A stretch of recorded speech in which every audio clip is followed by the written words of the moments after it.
Witches and mortals seldom do mix, but when mixed marriage is on the cards, insanity pursues with the classic 60s sitcom Bewitched, with your co-hosts, Vicky Ray, Rod Labby, and Keith Chandler. Witches have never been so exposed before. Hello, welcome to Literary License Podcast, and today is the first of our Bewitched episodes. And instead of covering the Bewitched, what we're going to be covering is what Bewitched was based on, and that is The Passionate Bride by Thorne Smith and the movie I Married a Witch starring Veronica Lake. And before we get started, let's find out who's with us. And today we have Vicky Ray. Hello, Vicky. It's just me. I'm it. And myself, Keith Shago. Unfortunately, Rod is not here because apparently the book scared him. So before we go any further, let's find out what we've been up to. So, Vicky, what have you been up to since last time we spoke to you? Not a whole lot. Been learning this online school stuff because Asher spends time with me when my daughter is working. So I had to learn how to do online school. It totally blows. Other than that, I started watching Cobra Kai. I don't know why. I just turned it on yesterday and I can't stop watching it. It's something I would normally never watch, but it's kind of fun to see what happens to the Karate Kid and his arch rival. You know, it's interesting because it's on Netflix, isn't it? Yeah, I just started watching it. The first 2 seasons are out, and I just got. At first, I didn't think I was going to like it because I like the Karate Kid, but you could only watch it so many times. But now they got new characters. They have families. You know, I mean, something that happened within that tournament actually kind of fell into their personal lives. It affected their lives somehow for the better or for the worse. And I don't know. Asher's in there watching it right now, and I'm probably a bad grandmother because it has a lot of adult theme to it. So my daughter's listening to this. I'm probably going to get shot. But other than that, it's been a pretty tame week. Missed the hurricane, took a hard left. So we're good. And is Ralph Macchio in that? Yeah, he is. He's aged very well. I didn't recognize him, though. And, you know, I mean, it doesn't look like him. You know what I mean? But he did age well, as did the other guy. But what I found funny is that I didn't even look like Ralph Macchio until he donned his, you know, karate regalia on, you know, with the bonsai tree with the full red sun behind it. And then he looked like it, but he still does not, you know, we're all older. I mean, we were all the same age probably when Ralph Macchio did that. Yeah. So it's just like, God, we all got old. The Karate Kid's my age. But he's doing much better financially, I guess. Well, I have to then say, as far as the Brat Pack are concerned, I think only 2 of them age very well, and that's Ralph Macchio and Rob Lowe. Rob Lowe has aged so freaking well. He's still pretty. I mean, he's always been too damn pretty. He's just pretty. But you look at C. Thomas Howell, and he looks like, oh God, he's doing bad movies too. Sorry, C. But every time I turn on Shudder or something, there's one of those typically bad B movies, and there he is. Well, you know? Even Charlie Sheen's aged not too well either. I mean, he's look at what Charlie's been doing to himself and his goddesses for the last 20 years, you know. Precisely. He's hitting, I mean, he's just talk about unhealth. I mean, I'm not one to, you know, give anybody life lessons about drinking or smoking or anything, but nothing succeeds like excess, I guess, so. Yeah. But Ralph Macchio did age well, but he just lost the baby in his face, I guess is what it is. I think the last time I saw him do anything, I think he was in Ugly Betty for a while. Oh, yeah. So. Yeah, but I thought at first when I was watching this, I go, oh, surely they don't got Ralph Macchio on his. But, you know, he's in it. And he's kind of forgotten where he comes from because he's got money now and he's a car salesman. But he's starting to go back to his roots and stuff. And you know, it's all set up for, you know, the son of the rival. Why can't I remember his name? I don't know. Every time I see him, I think Vince Van Patten, but I know it's not him. I know. For the longest time, I thought it was Vince Van Patten until like about a year ago. But the kids are in opposing camps. You got Ralph Macchio's kid's going to go into the Cobra Kai camp, and his kid, who he's disassociated with for many years in the show, is going over into Ralph Macchio's camp. So it's already setting up, and the big karate tournament is coming. That's where I go. Well, Asher's watching that right now, so I'm going to have to backtrack wherever I left off. It's like, I want to finish watching. It was really good. I didn't think I was going to like it. Well, myself, I've been rewatched The Boys because thank you, Amazon Prime. Boys season 2 will be out on September 4th. I cannot wait to see what happens. And thanks to Amazon, we will be advertising how to have those links on our website. So we'll be running that ticker on our website at www.llpodcast.com for The Boys season 2. So I rewatched that because, Isaac wanted to see it because there's only 8 episodes and brilliant. I can't wait. Now I'm like really excited because I was watching the trailer for season 2 and I was like, God, I can't really remember season 1. So I rewatched season 1 and it's like, I'm gonna have to. Yeah. I thought how did it end? Because I remember the lawn. Something about the lawn. Basically, he blows up I don't want to get too away, but he blows up the leader of the corporation and her baby. And then that's right. Oh my God. Okay, I'm gonna have to rewatch it all. Yeah. I mean, I just love I their think you choice need of villain, to dude. because it's quite involved. Actually, I was watching it going. So I'm glad I rewatched. Very I said before, there's involved. 8 episodes. What's his name that play? He used to play in Xena. He's been in a lot of. He used to play Ares in Xena. What is his name? The Australian guy, the one who I does love him. one who Anything he's in, he's so little. He's so little known. He's in the Star Trek films, the Star Trek film as well. Yeah, he that's plays gonna bug me. McCoy. Now I gotta look it up before we do anything. Well, your Vampire Diaries guy's in it as well, isn't he? Which one? I don't think Ian Summerhaller is he in there? Or is it Chase Crawford? I get those two mixed up. The one is the Aquaman character in it. The one who gets the woman has sex. Oh my God. That was terrible. I don't know why that bothers me so much. It bothered me watching this time. I was like, ooh. For what you guys don't understand what we're talking about, watch it and you'll understand why we're upset about gills and sex. Yeah. So, if anyone out there, The Boys season 1 is out now. Season 2, September 4th, with us next week. It's long awaited. Out of that, as far as television is concerned. Oh, that's it, Carl Urban. And Anthony Starr is the Gill Man, dude. Oh, okay. They're all hotties, though. Yeah, it's a very good series. It's kind of like the antithesis of Marvel and DC Comics. It is. It's excellent, though. So, and then everything is topsy-turvy. What is good isn't good. It's everything is just totally flipped. It's great. I'm so glad you reminded me to watch the thing before the new season starts this coming week. And I've been watching Lovecraft Country on HBO. Episode 2 from season 1 dropped. I'm really liking it. Actually, it's really caught my imagination. The first one I was kind of like unsure. The second one is like I'm kind of getting involved with it now. So sadly, it's out week by week. I probably wish I could watch them one after another, but. Yeah, HBO has pulled it out of their hat again. So good on you, HBO. I keep hearing a lot about Yellowstone. Everybody's watching Yellowstone. I have not watched it, but I guess I'm going to have to watch it because everybody's gushing over it. So, yeah. What else?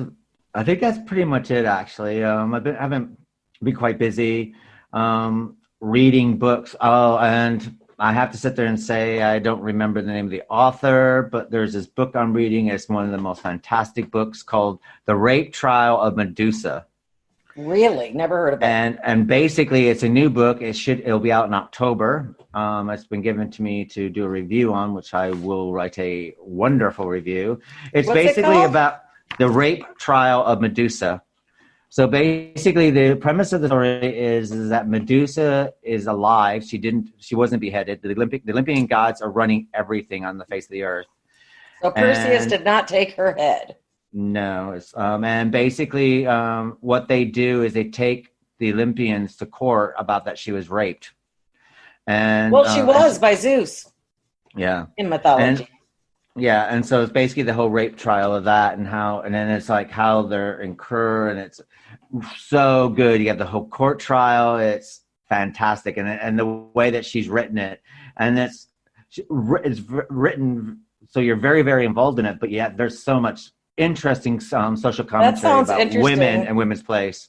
I highly recommend it. And did they involve like Hera, because she's the one that made her the ugly thing that she turned out to be? It was actually Athena, the daughter. Was it Athena? Daughter. Yeah, because Hera is Zeus's wife, but it's his sister as well, isn't it? And it's that's true. But it's just excellent. Poseidon's in it. All of them are in it, and they're still alive, but they're not gods. They're everlasting. But fantastic. So I take it's a Kindle download. It'll be out in Kindle, and it's going to be out on paperback as well. But I will, in our newsletter, I will put that down as one of the must reads, along with our other list of stuff as well. And all our people out there, let you know that our newsletter is out for September, and that will let you know what season 4 is. This is our last episode of season 3, and we're entering season 4. And for people who want to know a little bit more about season 4 will be broken down as thus. Our books of screen will be classic novels. We'll be covering all the classic novels you must read before you die, and their film counterparts. Our second episode of the month will be Bewitched, this is part 1 of Bewitched. But then starting in September, we'll be doing episodes 1 through 4. We'll be covering 4 episodes per month. After that, we'll be doing our 2-for-1, which is Nature versus Man, about how man goes against nature and nature fights back. And we'll be doing a lot of fun little films with that. And we got some, we'll have Lloyd Kaufman's interview coming up, because we'll be doing our first, the Toxic Avenger and the Class of Nukem High from Trauma Films. And then we'll be airing our interview with Laura Parker to bring in the 1795 storyline for Dark Shadows. We'll be covering 20 episodes. And then, of course, when we have those, since we are a weekly show, and we have those odd months where we have a 5th week, we'll be covering soap. We'll be covering 8 episodes. So that's what you got to look forward for season 4, which starts next week.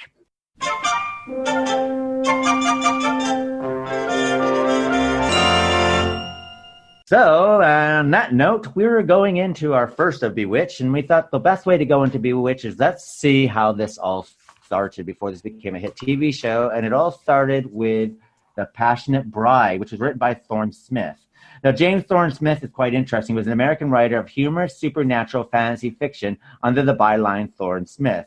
He is best known today for the 2 topper novels, comic fantasy fiction involving sex, much drinking, and ghosts. With racy illustrations, these sold millions of copies in the 1930s and were equally popular in paperbacks of the 1950s. Now, after he died, he was working on The Passionate Bride, and The Passionate Bride was released in 1941 posthumously and was completed by Norman M Matson. And, of course, it was produced in 1942 as the film I Married a Witch. This novel was one of the inspirations, along with Bell, Book, and Candle, for the long-running TV series Bewitched. A sequel to the novel Bats in the Belfry in 1942 is entirely by Matson, who was sometimes attributed to Smith. Now, The Passionate Witch by 1941. The main story of The Passionate Witch is a man who's a widower, kind of lanky, kind of stuck in his conservatism. He's very boring. A naked woman. Very boring. He rescues a naked woman from a fire. She springs her charms on him. He marries her, and then he tries to find ways of getting rid of her. So, Vicky, what are your thoughts of The Passionate Witch? Well, it was kind of hard to find a lot about this book. It is one of those little gems you got to look for. The topper novels are a little more easy to find. I was kind of surprised before I downloaded it on my Kindle, but some of these, like the copies of the book, people are really wanting to get them, and they're like $900 on Amazon. I was like, holy shit, But I did find some. You got to remember, gals, this book was written back then. It's really sexist, a lot of it. Like the first 50 pages, you could see the magic and the silliness. And then it just kind of, you see where Bewitched is going to get the magic and the silliness already in the beginning, because you just automatically think Darren Stevens, mild-mannered guy, he does not expect to have all this crazy injected into his life, But it was a really happy read, and it's got outdated views about women, I'll have to say, and their roles in society and in the home, and particularly marriage. But, if you could put all that aside, don't hate on the book, because it's actually funny. My absolute favorite part of the book, and I guess from what I've read as everybody else, is when he is drunk and dresses up like somebody's aunt and goes into the Turkish bath. I found myself literally crying. I was laughing so hard. I actually had to go back and reread it because that was just damn funny. But you can tell though that he didn't finish this book. You could see there was a different style kind of about it, didn't you think? Because it was motoring right along, and then all of a sudden you get, the horse thing starts, with the horse. And I still don't understand how she turned into a horse, or how she got into the horse. Do you remember? Well, I think basically what happened is that when he went to dispatch her, because he's had enough of her, right? Because she's a bit too wild. Falls on her in the fire. Yeah, and I think what happens is her spirit gets transformed into her spirit gets into the horse. Yeah. Okay. And that's the reason why the curse on him stays alive. That's right. Okay, I digress, because she was a pain in the ass even when she was dead, wasn't she? The thing is, though, what I found quite interesting about her is that even though there are some odd stereotypes of women, but I found that actually it was the women. It kind of reminds me of there's this Greek saying that basically the men are the head of the family, but the women are the neck, and they can turn the head any way they want to. That's right. And I found that even though this is a story about, it's kind of an anti-marriage kind of a story. It is. And but it's I can understand the anti-marriage message, because it does seem that once a woman marries she loses all her identity. And the problem here is that this woman wasn't going to lose her identity, and she's going to have whatever she wants to. And he had a bad time with that, because he's basically a boring fuddy, basically. But it's because of her, and after he gets rid of her, that he actually learns how to live his life. And he actually does end up with the secretary, who the witch has a really good time. I like how the secretary is like tormenting the secretary, but the simple fact is that she couldn't type straight. Everything she typed was backwards. No matter what she typed. Her shorthand went backwards. Yeah. And the thing is like, that does show that, it has that, it has that also basic thing that, hell hath no fury as a woman scorned as well. Yes. But it was kind of, it was a horror version of Bewitched, I thought. The witch was nasty. She was dark, but she was sensual. And she, even though they had the oldish view about the witches riding and sacrificing chickens, riding goats, and bite marks from who. But it was really good, though. I really enjoyed it. I didn't think I was going to. It kind of reminded me a lot of when we did the Circus of Dr. Lowe. It has that kind of where everything's a caricature, isn't it? Everybody's a caricature. Do you think it was the time, maybe, because that was about the same time? Both books were written about that time frame, weren't they not? Yeah, they were. You know what I think it is? I think that if you want to make an understanding of American life or American subject, if you characterize it and keep it tongue in cheek, therefore, you can criticize a lot without getting people upset. True. Because the Circus of Dr. Lowe was basically, it's a caricature of small life and how these people's small lives are so boring and droll that even when something exciting happens to them, they are still just boring and droll. They don't really learn anything. And this is basically, a boring and droll man something exciting happens to him. And it's never had a drink in his life. And it's only through alcohol that he actually finds happiness. But he's the bottom of a bottle.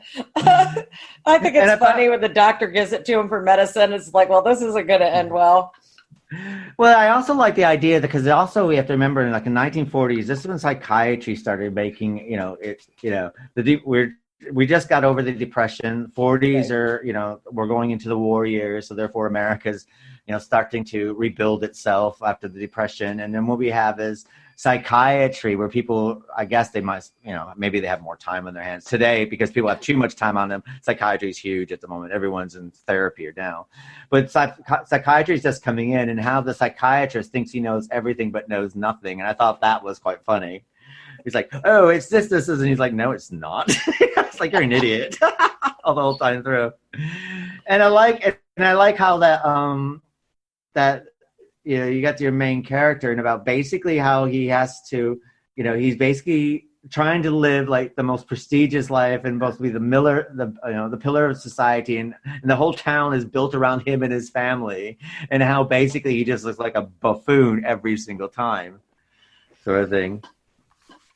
But Well, I mean, and I like the way that they made him like very sexless. He was a sexless man, wasn't he? he was like a houseplant. Yeah. But he was a widower, and he did have a child, did he not? Yeah, but I did, but then wasn't his wife like frumpy, like frumpier than frumpy sort of thing? Is what is that? I don't know if his she was wife? frumpy. They didn't really talk about her much. But Well, I do I remember- know that he was always checking out the secretary. So he obviously wasn't totally dead yet, because she was probably a very attractive young girl. And Well, the only thing we get of the wife is basically whenever she's the anti-wife. Well, when I was talking about Jennifer. the dead wife, what we get with the dead wife is whenever they look at her portrait, and it looks like, and I think at one point Jennifer goes, "Oh, she goes, this is my dead wife." She goes, "Was she dead in the picture?" So obviously She that's was a what I thought. wise ass. Well, she sees everything as a rivalry, though, too. Even a dead wife, I think. But I mean. Well, she tried to keep their sex life alive when she put that gymnasium in. Oh, I know. The riding the goats and what she was riding goats. What else did she do? She was crawling. I don't understand why she was crawling down the lattice. She'd go out at night like a cat, didn't she? She'd go out like yeah. be outside I think all she night like a cat. transformed into a cat. So you can see a lot of Bewitched in this. Really, you can. Yeah. I mean, right down to the dark, because you got Endora for the darkness, don't you? For the most part. But I have to say that I really did like Jennifer, and I have to sit there and say that when she disappears, the house falls on her. That's when I thought the novel kind of went a weird way to a certain extent. Though it was interesting because we got the psychiatrist, but then we got Betty. Is it Betty the secretary? Yes. Yeah, so we get Betty basically she's kind of like, she gets thrown to the side at the moment, so it becomes more about him trying to figure out how to get, rid of this curse on him. And then the daughter, who we don't get to know much about at all, we know that she doesn't like Jennifer, but we don't really know anything about her, even though Jennifer tries to make friends with her. But she doesn't really come out and hate on her either, though. No, and then when she does come back, kind of find out she's probably the smartest of them all. Yeah. Which I quite... Because when they go on that horse ride, she's like, da, da, da, da, da. And she's like, and then she's the one that basically finds out that Jennifer's inside the horse and goes, you need to treat her with respect. She's a person. She's a human being. She's your wife. She deserves respect. And that's when the end comes, where she ends up dying by, getting jealous of Betty in her car up ahead during a parade. And she, as a horse, she goes and pretty much falls into a sinkhole and dies, sort of thing. But the thing is, between Betty and Jennifer, though, you could see that he was writing about the duality of women, you think? Because, let's see, Jennifer, they kind of make trashy and whorish. But then on the other hand, you got Betty, the love interest, and she's all, love and light and mothering and nurturing. So they're dark and light, contrasting each other. But I found it interesting that Betty does end up becoming more like Jennifer. Not in the hope that I'll do anything to get my way, but she does become a stronger character by the end. Because at the end, she's strong. I wondered if, when I was reading the end, though, I was kind of suspicious because her spirit had to go somewhere after the horse died. So did she maybe go into Betty? Maybe. Yeah,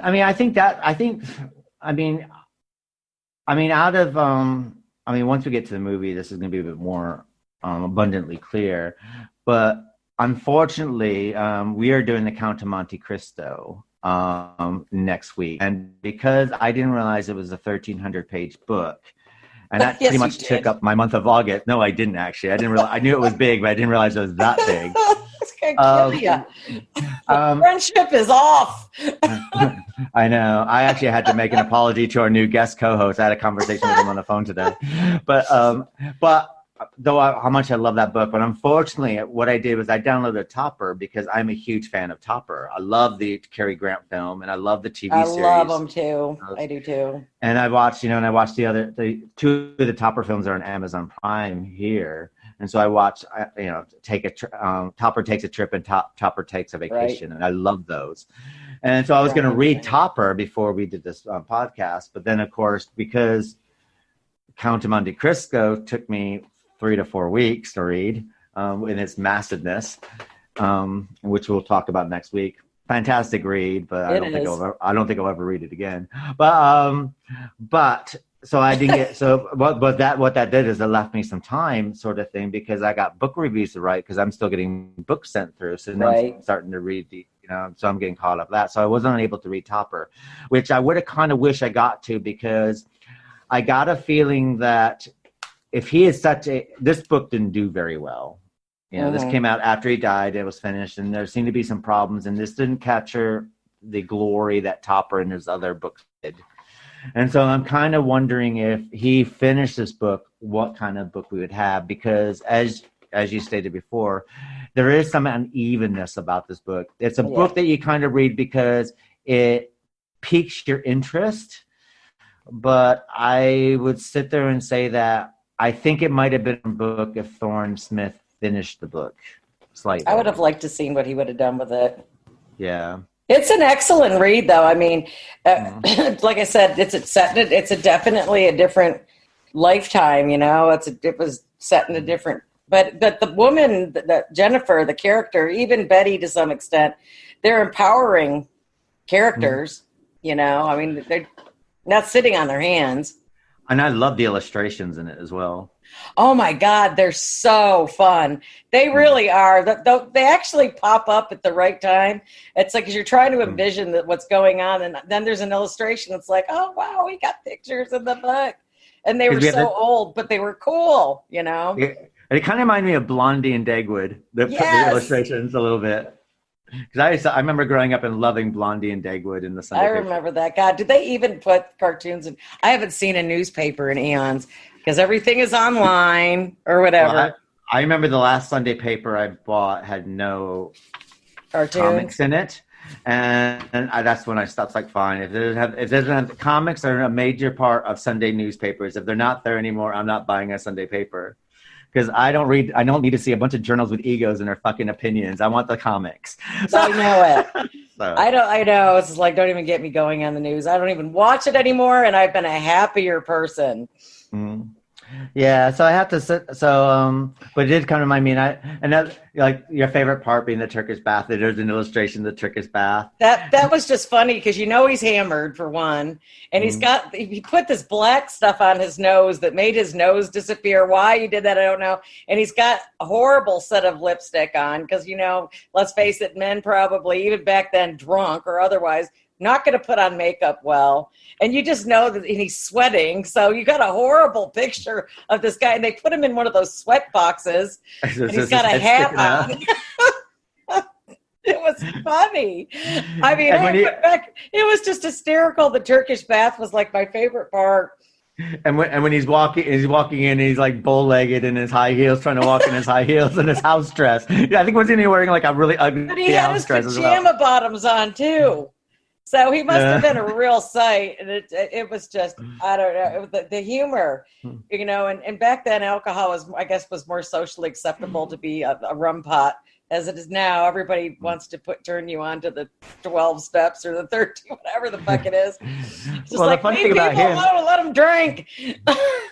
Well, another funny thing about him is that up until this point, until he starts getting drunk to get, so that way he doesn't read people's thoughts all the time. Yeah, she hexes in people.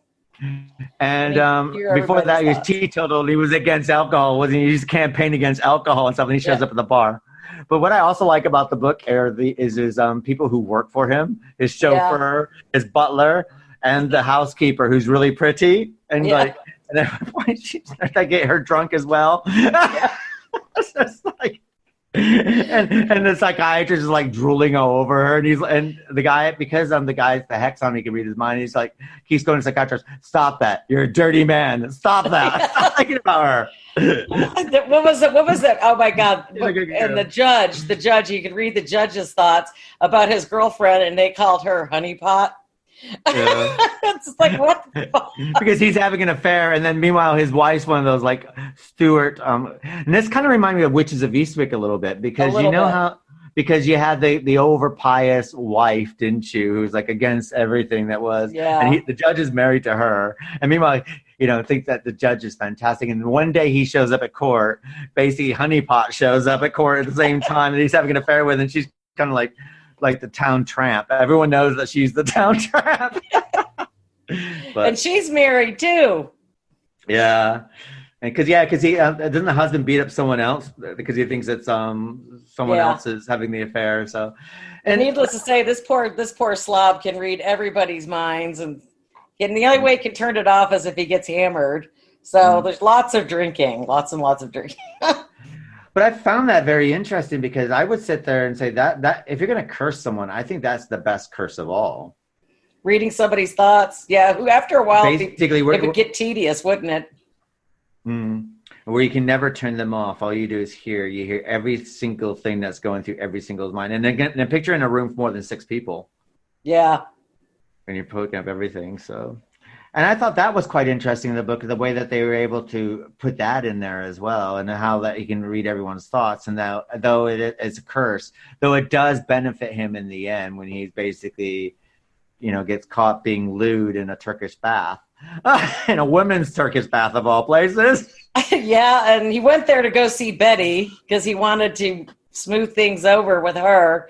And so they have this big trial, and he used to be a stand-up guy in the community, and he's, cross-dressing to get into a Turkish bath. So, But it was so funny, though. That part was, I just found it was just so flip. But I think that anybody reads it, and I know that I did notice online that for whatever reason, this book started, I don't know why. I know nobody knew we were reading it, but it's starting to sell again. People are interested in this book. And it's if you don't get it on Kindle, it's almost impossible to find a physical version of it. And the ones that you do find are expensive. And I do know, because I know the pagan community in the area and stuff. And I'm just saying, you're either going to love it or you're going to hate it. But don't, it's not a disappointment. I didn't think so. I thought the story was silly and light, I really liked it, actually. I have to sit there and say that as we do one book a month sort of thing, cover here, I have to sit there and say that some of the best books we read have been written between 1940 and 1960. Yeah.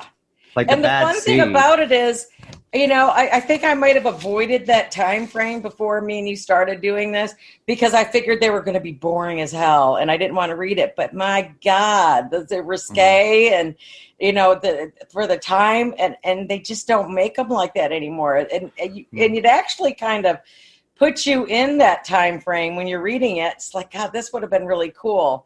Things were simpler. It's like, wow, how cool was this?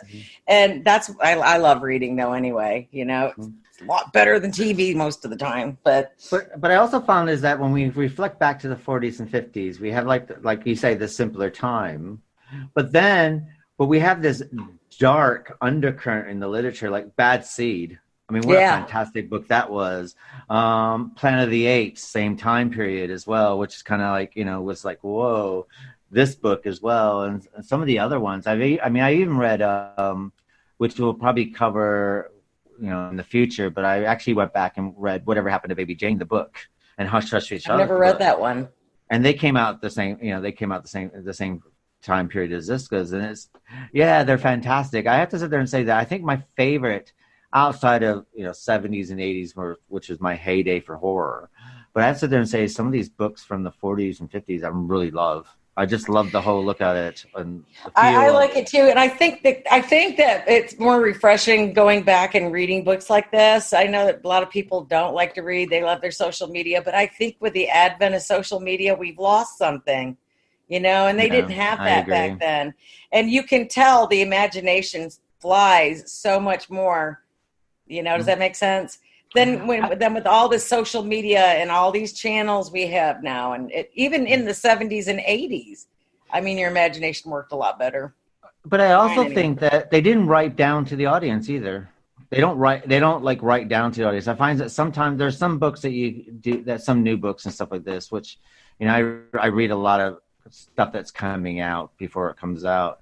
So a lot of it I do enjoy, but it does kind of write down to you sort of thing. So that basically condescending maybe. So the simplest people can understand it sort of thing. Where here is like it's almost like every book that comes out this part is like everyone's intelligent, so therefore you're going to have to read between the lines with every single book that we covered so far, which is interesting, sort of thing. So I wasn't, well, even for the time though, think about carrying a woman out naked out of a fire. I mean, that was, everybody's doing it, but no, not that, but it's like sexual undertones. I mean, cause everybody was doing it. I mean, but nobody liked talking about it. That's why I thought it was interesting. And you knew that there was sex going on in the book because he wakes up with a big smile on his face, doesn't he?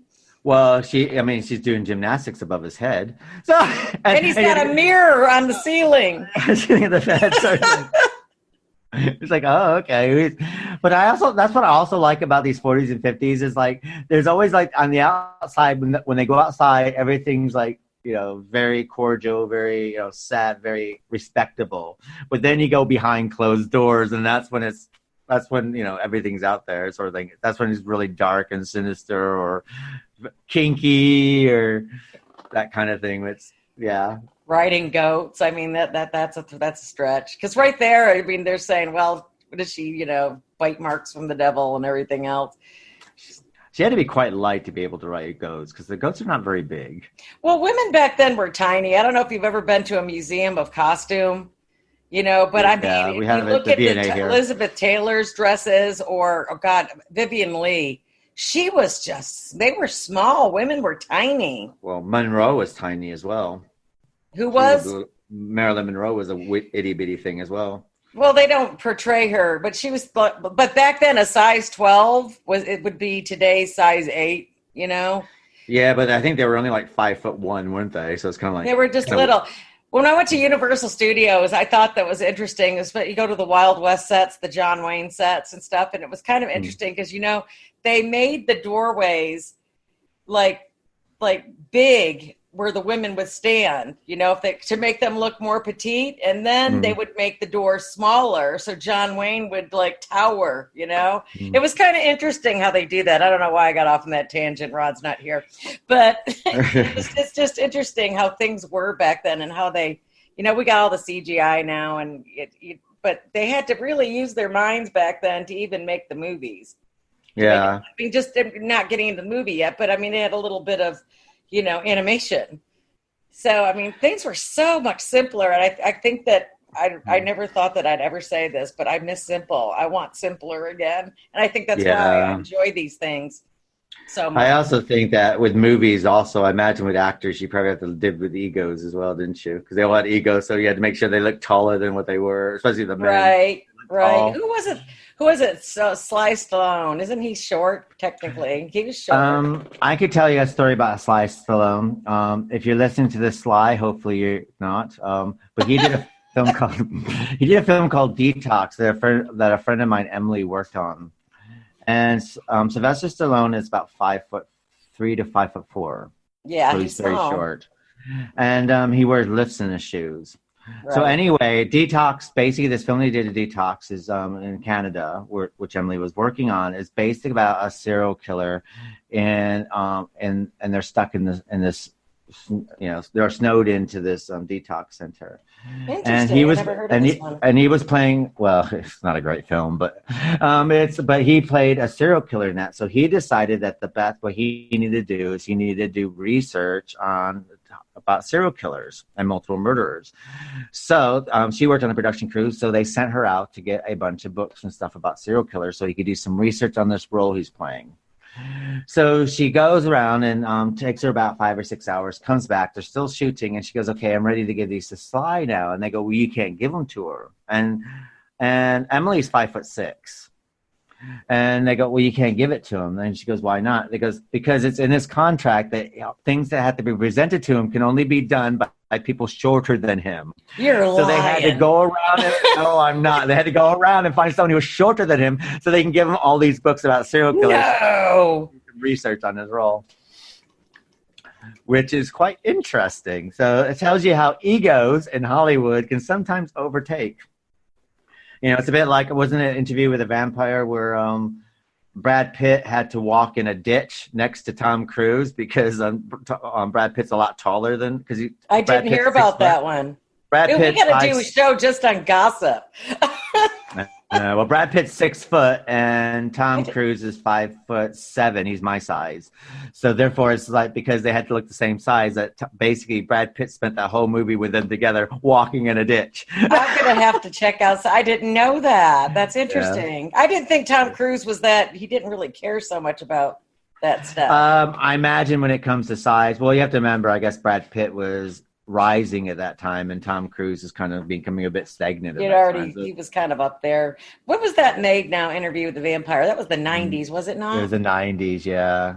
Because Christian Slater was huge at that time as well. Get him around the same time that River Phoenix died, because they filmed it. Because River Phoenix died, that's right. And Christian Slater came in and filled in for the part. So I actually love that movie. I love the books too. I wish they would have picked up what happened to Christian Slater after the fact, Boy, did we go off on a tangent again. But yeah. Well, I have to sit there and say, I mean, Interview with a Vampire, one day we will get to that. Though I've always wanted to see a decent movie of Queen of the Damned. Loved Queen of the Damned. Yeah, the last one did not. That was getting a little bit too much. Well, did she even finish the movie? She died. Anne Rice is still alive, isn't she? No, not Queen of the Damned. I was talking about the movie. She did. Aaliyah, yeah. She had too much luggage and her plane crashed. Is that what happened? Yeah. I know a plane crashed, but not because of the luggage. Oh, you are. Yeah, she had too much luggage. They told her not that she couldn't take so much luggage, and she goes, "Fine, I'm Aaliyah. I'm going to take my luggage." And because the plane was weighted down, that caused it to crash. I thought it was only Cardi B's plane. Though I have to sit there and say, out of any Anne Rice book, if they're ever going to make a TV series or movie, I hope they would do The Witching Hour. That's my favorite Anne Rice. About the Mayfair witches. Loved it. I haven't read that one. I've read her other stuff, but that is one I have not read. Read The Witching Hour, the Mayfair Witch. I think there's about 5 or 6 in the story, but it would make a fantastic show.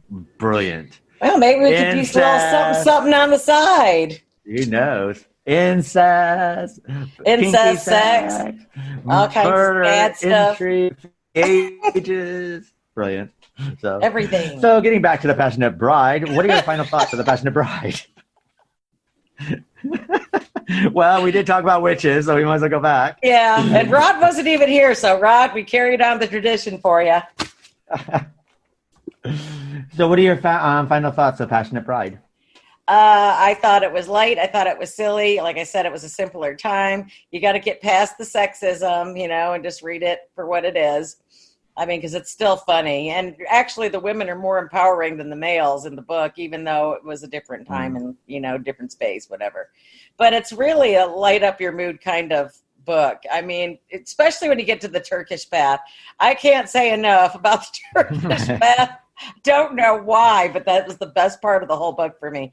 But yeah, it does work. It really does. It translates well, at least into my century. I love it. My thoughts of Passion Bride. I really loved this book. I really liked it. I didn't chuckle out loud, but I had a smile when I picked it up, and I was fully invested in it as well. As soon as it's like, okay, sometimes when there's books that we have to read, I go, oh, here we go, sort of thing. And I was totally invested. I finished it very quickly, which means I was really into it. Because sometimes it's like, I couldn't put it down. So yeah, I think it's one that people should probably, especially if you are a fan of Bewitched, it's quite good to see how Bewitched came into fruition. Yeah, because I did not know this is how they got the idea. So it resonates really well. Mm-hmm. So it's quite good to see how your favorite TV show gets, how it sparks an idea to become your favorite TV show. So yeah, it was a great book. I really enjoyed it.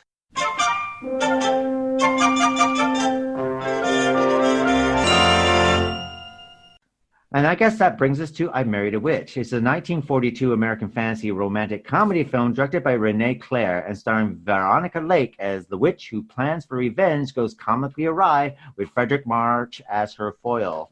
The film also features Robert Benchley, Susan Hayward, and Cecil Kellaway. The screenplay by Robert Parash and Mark Connolly, and uncredited other writers including Dalton Trumbo, is based on the novel The Passionate Witch by Thorne Smith. Before we could finish it and was completed by Norman M Matson, as published in 1941. What we're going to do is cut to the trailer, and we'll be back after the trailer. And after the trailer, of course, we're going to be doing Story Geek. And Story Geek will be telling you what you're going to be able to watch during the COVID crisis, what you can download and what's available for you to watch. So after that, we'll have the trailer, and we'll be right back. What movies and TV shows should you be watching the week of August 24th? I'm Jay Shear, executive of the Story Geeks podcast, and here are the movies and TV shows you can watch from home. And guess what, folks? It took more than half the year, but we finally have new movies in theaters. 2 new movies hit theaters in wide release this week, so you don't just have to watch movies from home. You can go watch movies in the theater. Hopefully you actually have theaters that are open. Here in Orange County, California, I'm not sure that we do, but check your local listings. The first movie coming out in wide release is Bill and Ted Face the Music. Bill and Ted, now middle-aged men, are back in a third movie in the Bill and Ted franchise. Keanu Reeves and Alex Winter are both back. If you haven't seen A Silver Lining for 2020 yet, this might be it. Bill and Ted Face the Music does not yet have a Metacritic score and may not be open in your area. Like I said, check your local listings. But it is rated PG-13. The second movie in wide release this Friday is The New Mutants, a new X-Men movie. This movie has had 3 or 4 different release dates because they filmed it before Disney acquired Fox, and it seemed like maybe Disney didn't know what to do with it, but it's finally coming out this Friday. It looks a little bit like Stranger Things, where it has some horror elements to it, but it's an X-Men movie. So maybe watch the trailer before you take the kiddos. It's rated PG-13 and does not yet have a Metacritic rating.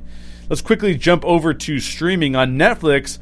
Project Power was added a couple weeks ago. I have not had a chance to see it yet. It has some comic book vibes to it, though. And 2 of my favorite stars are in it. Jamie Foxx and Joseph Gordon-Levitt are both in it. Metacritic gives it a 51. I also binge-watched a docu-series on video games called High Score.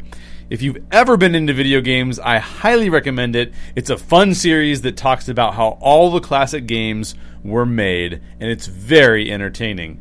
There's not much new on Amazon Prime or Hulu, but Disney Plus has added the live-action Beauty and the Beast. Metacritic gives it a 65, and I will say that it's extremely well done. The production design is fantastic.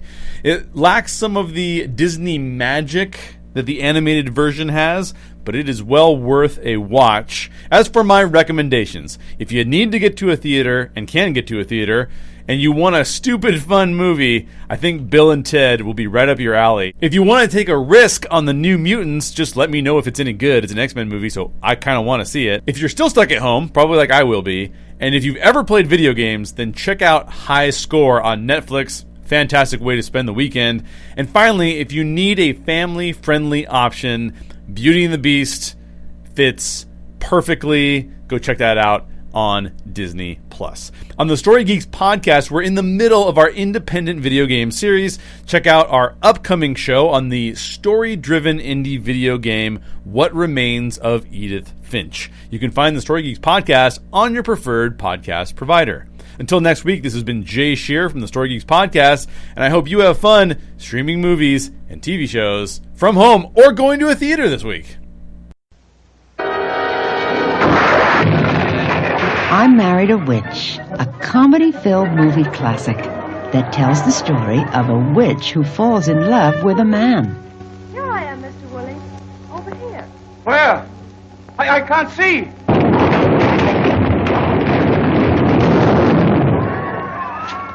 Do you like blondes?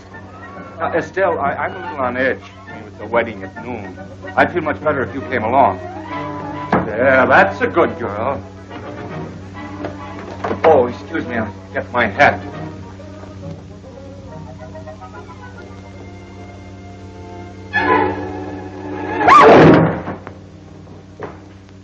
How did that happen? It just slammed shut. Oh, I'm terribly sorry. There's rather a heavy draft blowing through the house today. An unforgettable cast. Fredric March, Veronica Lake, and Susan Hayward star in a bewitching love story. You could make him love me. You can do anything you want.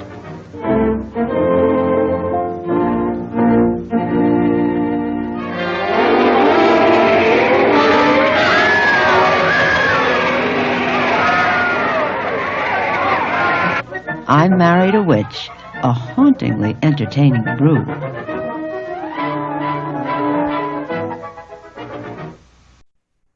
Hello, welcome back to Literary License Podcast, and we're now discussing I Married a Witch from 1942. So, Vicky, what are your thoughts of I Married a Witch? I loved it. Love.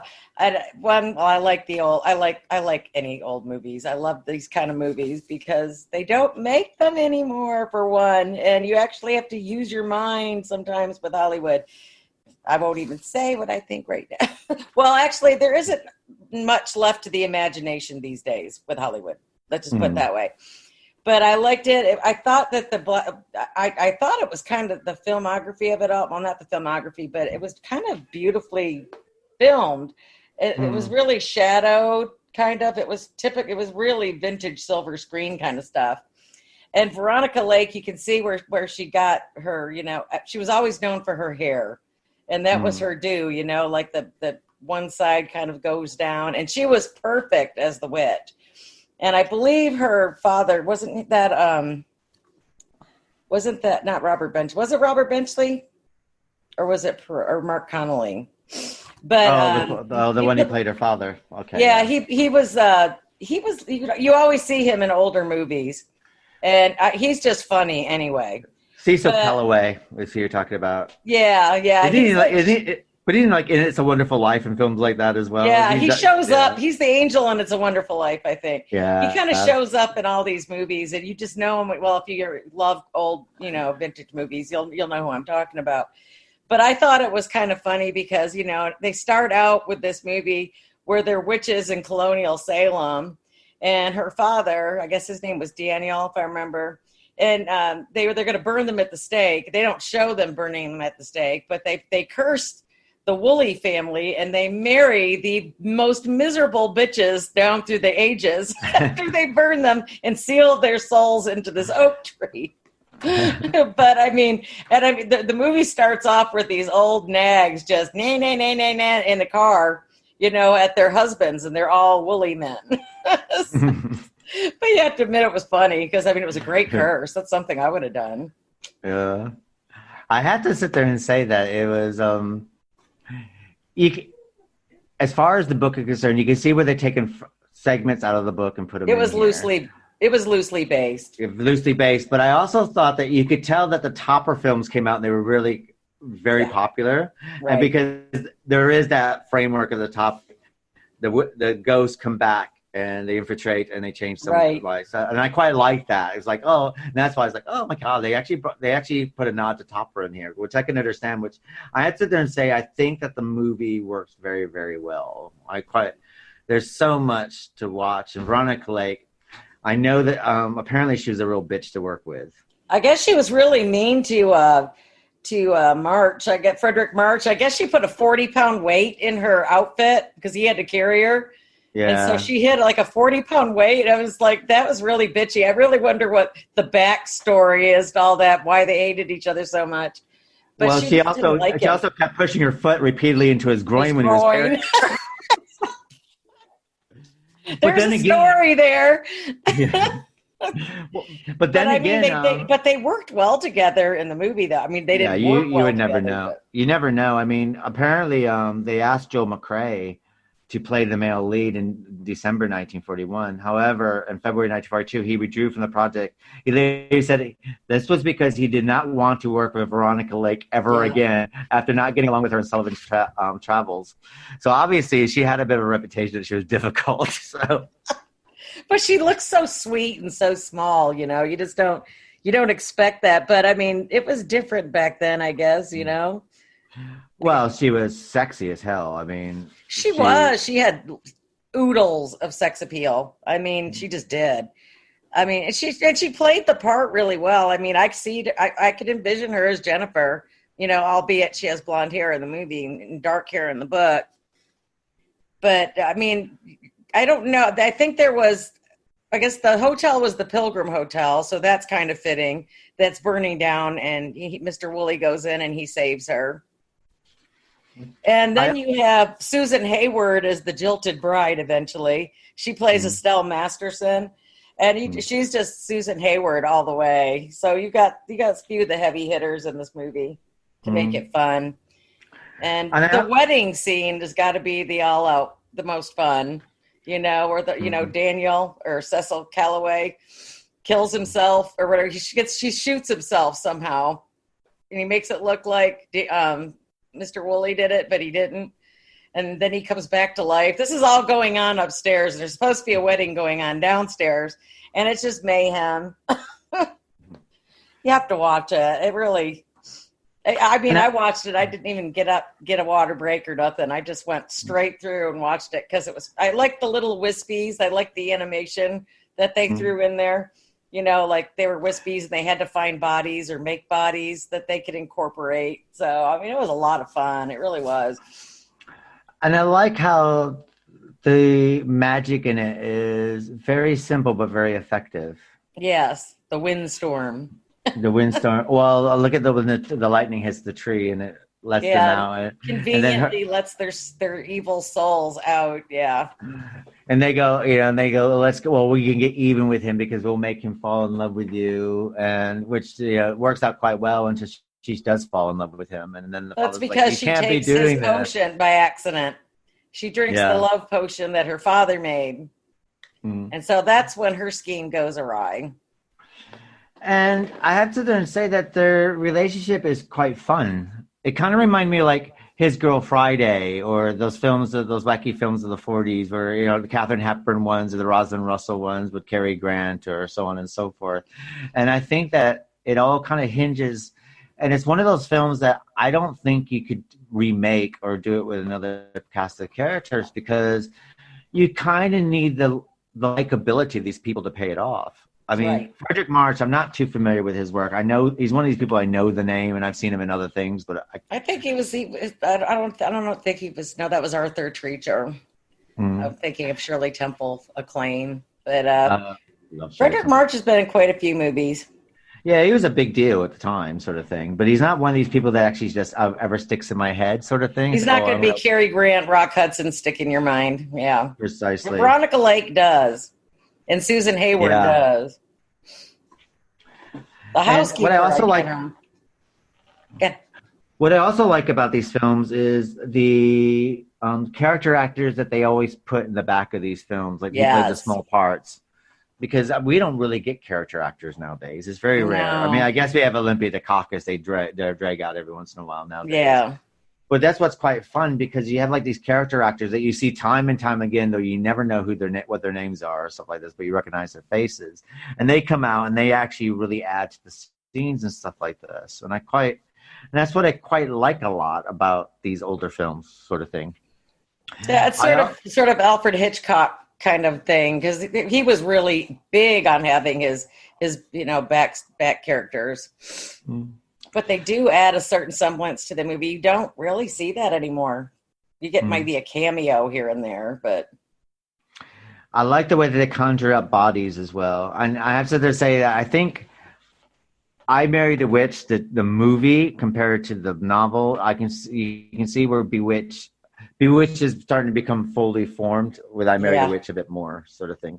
Yeah, because you do have I guess here you do have like the wacky father. Situation, so which we'll see the father that doesn't like the groom wacky, and then in the end, not to give away, and if someone hasn't watched this, but they do have children and they do end up together, so you already see Tabitha in the works. Well, we are going to get a part in Bewitched where basically Darren has a dream of what their children are going to be like, which kind of replays this sort of thing, which is quite interesting as well. But, I also like the message that love is stronger than witchcraft is what Jennifer says. And how basically and I love the way, and it's very, I have to say that it's a 77-minute film. It's very short. Very easily watched, too. And it goes from point A to point B to point C, and it hits all the points along the way. But there's so many surprises that you're not expecting. The thing about like, and I love this. Wallace was running for mayor. They were running for mayor, and he loses his. Wait, what happened? he was running against this other fellow to be mayor. They all end up in jail because the father's trying to put the kibosh on them eloping. And then she's trying to prove that she's a witch. So she makes everybody vote for him, Mr. Woolley. And even the guy that's running for mayor is voting for Mr. Woolley. So it works, yeah. And then of course, the father's disgusted because basically, they're there for revenge. It doesn't go well. You got Jennifer in love with Woolley. Woolley, I think he's in love with Jennifer. You get that feeling, sort of thing. And then they decide that they're going to run off together. And then basically they're running off in the taxi. And of course they die at the stroke of midnight and they get sucked back to the tree. And then Woolley's holding Jennifer, sort of thing. And then, then I think Daniel relents and then she's able to come back. Well, I think that her father crooks his finger and makes her go back to the tree. But then she tricks him and says that she wants to make him suffer longer. So he lets her out of the tree kind of thing. And then that must have been the time where Veronica Lake stuck the 40-pound weight in her outfit. To be honest, I think that 40-pound weight is when he's carrying her out of the fire. I don't know, but they say technically she had to disrobe quite a bit for that scene. So I don't know exactly what's going down with that back then. But I don't think people were afraid of showing their booty back then either. Well, I think it must have been a bit risque, sort of thing. Easy. It had to have. And she's lit very beautifully, sort of thing. They had her, all the lighting, especially around her. I mean, just even to look at pictures. I mean, and she had that Veronica Lake. That was a Veronica Lake do. That's what they called it. I mean, I think even Rita Hayworth even used to wear her hair like that. Well, yeah, put the blame on Mame. So it started going along there. Oh, gosh, what was that one? She was a beautiful actress. She was in a fire. I could not. Dorothy Lamour. Dorothy Lamour had the hair going on, too. But it's quite sad when you do read about what happened to Veronica Lake. Then she died of alcoholic, didn't she? And they drank. All of them were just rum pots. Everybody drank back then. It was just part of. And let's face it, people were giving up until the 60s and 70s. They were giving all these people drugs out the wazoo if they needed them. Well, look at Judy. I mean, she was so drugged up on The Wizard of Oz, with uppers and downers and sideways, and she out of all the film actors, she's the one that's so sad. They really used her up, didn't they? I mean, Hollywood definitely uses up their actors. I mean, they do now, but back then, God, man, they just drained them. Well, you're part of the you're part of the Hollywood system, weren't you? But I mean, if you look at Judy Garland, I mean, she died when she was 42. I know. That's so young. when she's in A Star Is Born, she looks about 60, and she's only 42. I know. She really. I think what happens when you marry? Try to help her. Well, it's what happens when you marry nothing but gay men as well. That probably didn't help. No. I wonder why that is. I guess companionship, we talked about that before. Sometimes companionship trumps, the other. Some people just get on well, and it just works for them. Well, I remember Rita Hayworth said that they would go to bed with, what's that movie she did? They would go to bed with Gilda, but wake up with Rita. And she said that's what the problem was. Yeah. So I think a lot of these, and you got to remember at this time, females, the men had more power and the females are just kind of like, it's very rare that females had power at this time. A couple would get power. I mean, Betty Davis would have a power for a certain amount of time, or Katharine Hepburn. But then, as soon as Jill Crawford was a badass for a while, but she got her ass handed to her as well. Yeah, as soon as their popularity waned a little bit, then everyone turned against them, and then they had the fight to come back, sort of thing. So, we're men. I mean, but if you look at people like Jimmy Stewart or Cary Grant, I mean, even when their careers waned a little bit, they were still being used over and over and over. They didn't have to fight for work all the time. So, that's true. That's a good point. I also didn't say that Rene Clair, who's quite new to filmmaking at this time, I think that he did a fantastic job. And I think that because he's European and he's French, I think that's probably what helped this film out a little bit as well. It kind of gave it that German edge, as you were saying, the German expressionistic style that was going on in Europe at that time. People like we do a lot of. Well, I watch a lot of independent film now because I mean, let's face it, Hollywood has not been cranking anything original out, and I don't know how long. And the independent films and these abstract directors from Europe, I mean, they just got something going on. You know, they think differently than we do, for one, and they just put out quality movies. And I mean, even for back then, this guy had something different going on, because it does kind of stand apart from the other silver screen movies. Well, there's been a couple of expressionistic films that we cover around this time. I mean, they're especially in the Edgar Allan Poe, The Black Cat. Had that kind of a expressionistic color, you know, the way it was filmed, and you know, the sets and everything's kind of off kilter with the shading. Dark. Val Lewton's Cat People as well does that as well, where it's all done with shadow and light. And I think it does add to the story. It makes it a fun movie to watch, but it also gives you a fun movie to look at the screen as well. But it's so pretty in a weird way. I mean, I like the shadows. I really like black and white. I know a lot of people don't like it. It's like, when I was younger, it's like, oh, I don't want to watch this. It's not in color. But, you know, as I grow older, because you like to remind me that I'm getting older so much. But when you look at things with a different pair of eyes, you really enjoy these things now. You know, I mean, they're just like, they're gems. They're just days gone by. You know, it was a different world. And you can, kind of nice when you watch a movie and you get lost in it, because that's what I look for. But I also quite like, though it is a different world, the themes are still very much alive today in the older films. You know, whether it's, you know, what we mentioned before, The Bad Seed, which is like, you know, homicidal child and psychiatry, or you know, Planet of the Apes, about, you know, the destruction of the earth, or Edgar Allan Poe movies.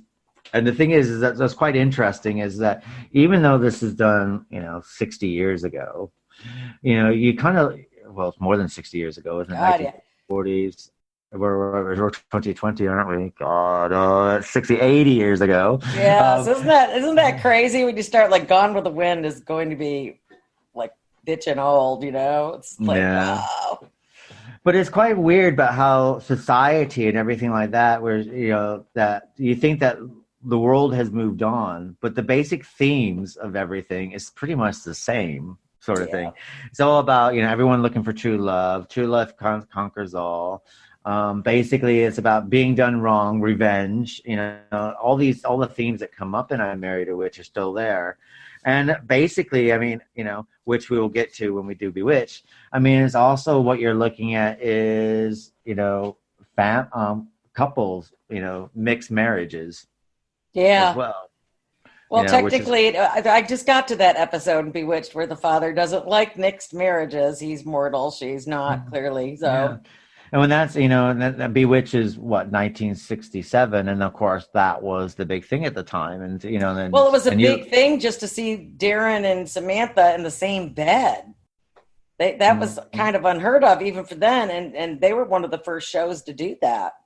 Yeah, and it's about mixed marriages, sort of thing, really, and an allegory in a way that TV had to show it at that time. And you know, but another thing, I guess, I Married a Witch is about a mixed marriage as well. You know, it's like everyone's against these two getting married because he's immortal and she's a witch. The witch family are just as much against it as the straight white man's family is, sort of thing. Right, so, exactly.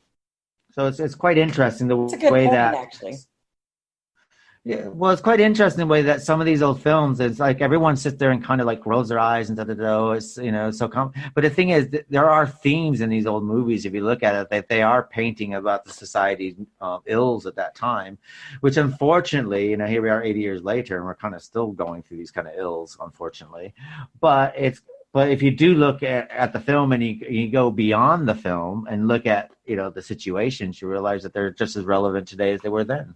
Yeah. Sort of thing.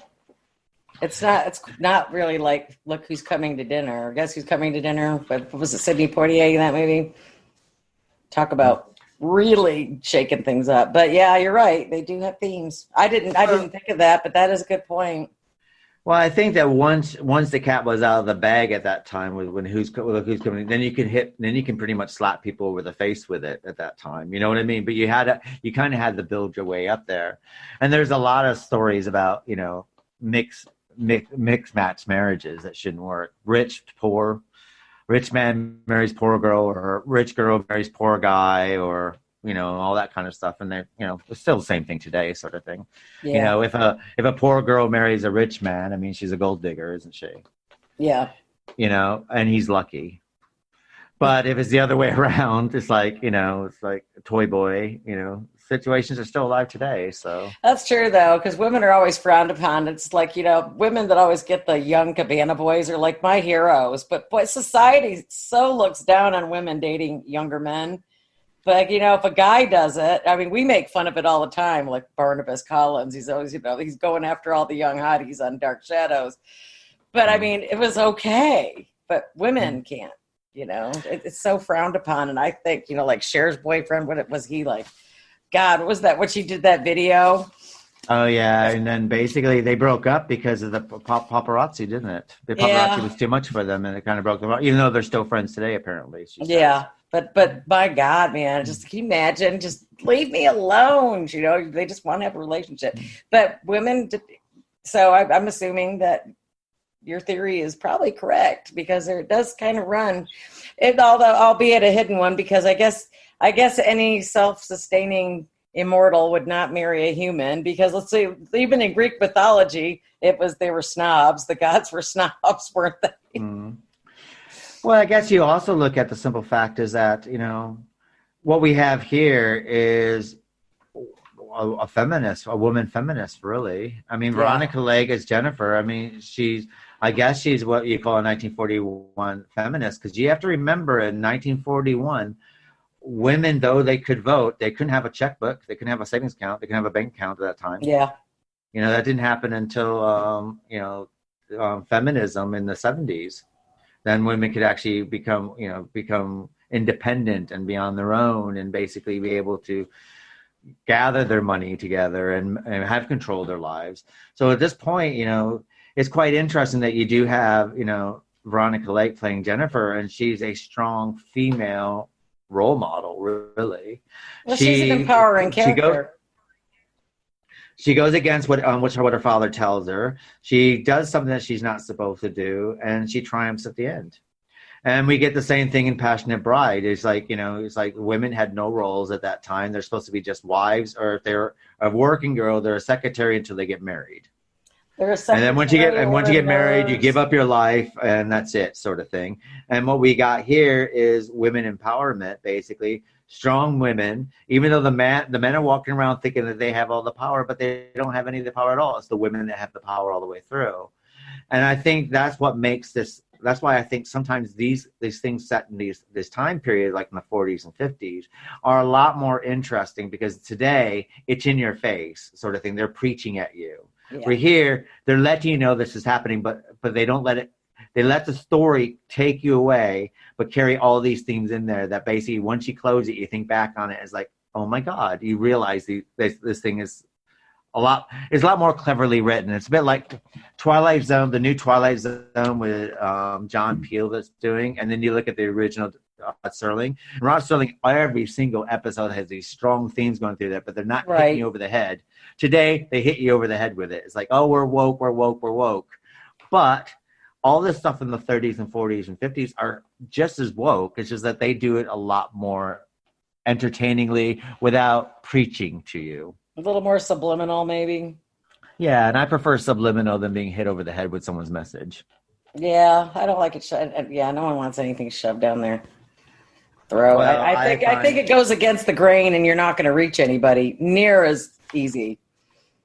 I think that if I always found that if I have a conversation with someone and let's sit there and say, let's take religion, and they tell me about their religious belief, and we're having a conversation and they're asking me questions about mine and I'm having questions about them, I'm a lot more open to their religion. But you get someone knocking at my door, throwing pamphlets in my face at 9:00 in the morning on a Saturday, preaching to me how come their God is better than mine and I should go there. all of a sudden my mind shuts down and I just basically just not interested.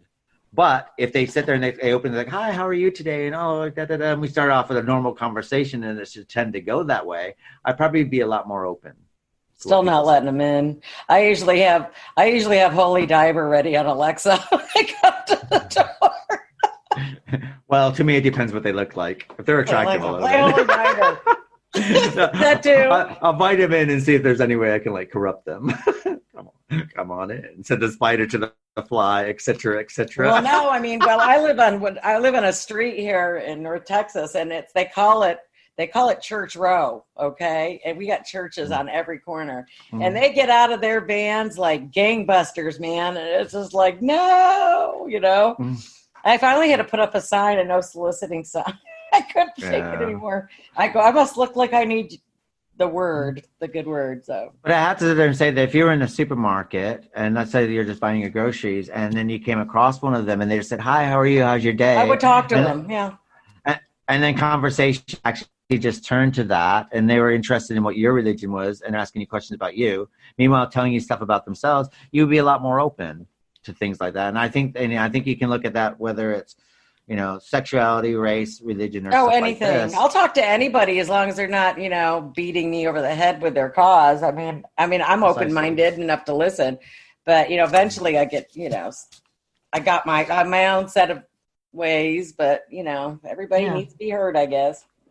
And that's what I quite like about the 30s, 40s, and 50s films, because the themes are there, but they're not hitting you over the head with them, and that's why I think they're a lot more cleverly written. And I also think because of the Hays Code and things like that, I think that they had to be a lot more clever as well. Yeah, that's why I find these films a lot more clever than nowadays, where sometimes they're not. I don't know. I think I love books of this time now. I mean, I actually even go through and try to find books of this time because they're not corrupted by modernity, I guess is the word I want to use. I mean, there's more entertainment value in it, and you do use your mind, and it does set you in another place and time. Books and movie at this time, it just does. And I think they're a little bit more cleverly written about what kind of message they're putting across. So that was a good point. So this brings us to the end of I Married a Witch. So before we leave, let's find out what. Between the two, what do you think worked in I Married a Witch that didn't work in Passionate Bride, and what didn't work in I Married a Witch that worked in Passionate Bride? After you just confused me with that. Okay. Yeah, no. Confusing me. Don't use big words. I think, well, I mean, it would have been interesting if they had worked Betty into the story somehow. Instead of, you know, because who played Estelle? That was Susan Hayward. Susan Hayward. She's like a heavy hitter. It would have been interesting if they didn't make her such a. Well, she was a strong woman too in it. I'm not saying that Betty was weak or anything, but she was more meek. She wasn't very likable, I guess. No, she wasn't. You know what I mean? And Betty was kind of likable, I guess. She was a little blonde bombshell. But it would have been interesting if they worked Betty into that and maybe had some kind of rivalry going, like they did in the book with the movie. Yeah. So I think that would have worked a little bit. It would have added. I mean, I wish the Turkish bath thing could have been interjected into the movie. Yeah, that would have been fantastic. Fredric March and drag. Yes, I would have loved that. But I mean, either way, probably been a bit too risque for that time. Even back then, yeah. But no, you had what was that movie with Jack Lemmon and Something Like It Hot. Curtis. Yeah, Something Like It Hot. So, I mean, there was cross-dressing going on sometimes. That movie I love. Don't even get me started on that one. That's one of my favorite movies. But I think that I think they're both lovable. I think I would have liked to have seen what the original author could have done with the book. You know, it did kind of, you could tell there was a different style. Something happened, you know, towards the end where it wasn't, you could tell it wasn't finished and the other author had taken up the reins. But there's something about the book it's fun. The movie's fun. They're both fun. Yeah. I mean, I didn't put either one down. I mean, I watched the film straight through. It wasn't that long, but it was great. And the book was just fantastic. I thought the book was fantastic. I really thought it was funny. I mean, like I said, it kind of puts you in a different time frame and in a different world. I think that's why I like them so much. I think for me, it's like I agree with what you said. I kind of wish that they could have probably given another 10 minutes and have a little bit more of Estelle / Betty and have a little bit more of that going on, sort of thing. And they could have done some really fun stuff there about how it wins, sort of thing. But I have to sit there and say that even though they're kind of two different animals, and I do understand that I Married a Witch, I do understand that bringing them back as ghosts and giving that nod to Topper would probably help the sales of this a lot better. So I understand that side of it. Consider Topper films are very, very popular at this time. But I kind of, I think that the book is fantastic on its own, and it's interesting how they take bits and pieces of the book and were able to make a totally different movie out of it. And they're not even a companion piece to each other, though, which is kind of a weird. Really. But so I found that quite interesting. They're in the ballpark. It's at the same ballpark. Yeah, the ballpark. But I think that one of them's on home base and the other one's way out in left field somewhere. So it's kind of weird. It's just like this weird sort of thing going on. But they both work in their own ways. So I think. But yeah, I kind of would. And I think I kind of would like to see a little bit of Fredric March having a little bit of a comedy side, or more of a wild side sort of thing. How his character changes, because his character doesn't change too much. No, I mean, he definitely in the book he goes through all kinds of evolutions, doesn't he? Yeah, and he kind of grows at the end, where Fredric March doesn't really. His character grows, but it doesn't grow as much. Same keel, even keel. He doesn't do anything that different. I mean, and it does become a Veronica Lake movie. I think that people she owned it. Married a Witch for Veronica Lake, and you kind of forget that Fredric March is in it, and you actually forget about Susan Hayward being in it as well. I know, and that's kind of she did kind of overshadow everybody. She did. Yeah. It's definitely a Veronica Lake movie, a little known movie. Yeah, and Cecil Kellaway as well. I think he always steals everything as well. But that's character actors for you. They always steal everything. So. Yeah, but he does. He's great in this. He's just funny, though. I mean, like he was in It's a Wonderful Life. He's just great as the angel. I mean, he's just one of those guys. They sneak in there. Just the way every time you hear a bell ring, an angel gets its wings. Gets his wings. So, but whenever you hear, even when he just talks, it's like because you don't see him at first. You just get a voiceover as the ghost, and before they enter into a body, and just hearing his voice, you just feel like you just feel at home, isn't it? It's like, well, in the movie, though, one thing I forgot though, they were handing out popcorn when they were going to burn them at the stake, weren't they? Yeah. Not going to go over well with the witching community of Dallas, but it was kind of fun. I mean, it could have been worse. They could have been popping popcorn over the burning corpse. So it could have been worse. Well, that brings us to the end of this episode of the Literary License Podcast, which we did cover The Passionate Bride and I Married a Witch. Of course, we will be continuing this Bewitched as we start our retrospective of the Bewitched series, starting with season 1, episodes 1 through 4, and that will be the second week of September. But our next episode will be the Count of Monte Cristo, the film from 1936. the Mount of Count. It happens. Well, for the longest time, I used to call it the Count of Monte Cristo. So I used to say that too when I was a kid. That was required reading for me. I don't know. I went to Watertown. Well, you changed schools, but. I changed schools. I went to, what did we read instead? We read Lisa Bright and Dark about a suicide girl who's a sick pins. I read that book. Everybody read it because it had a little bit of sex in it. And that was a good book, though. Everybody passed that one around in class. Yeah, well, that was mandatory reading in my class instead of Count of Monte Cristo. So I don't think they understood what they were passing out. I think our teacher thought we were too stupid, too bunch of redneck kicks to be able to get into Count of Monte Cristo. Like, let's give them this. Sex and teenage suicide. They'll like this. And Separate Beasts about two guys that may be homosexual. I don't know. Right? Yeah.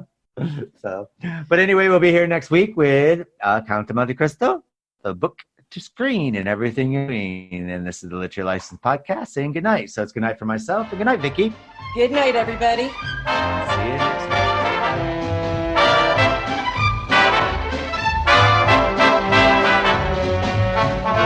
time.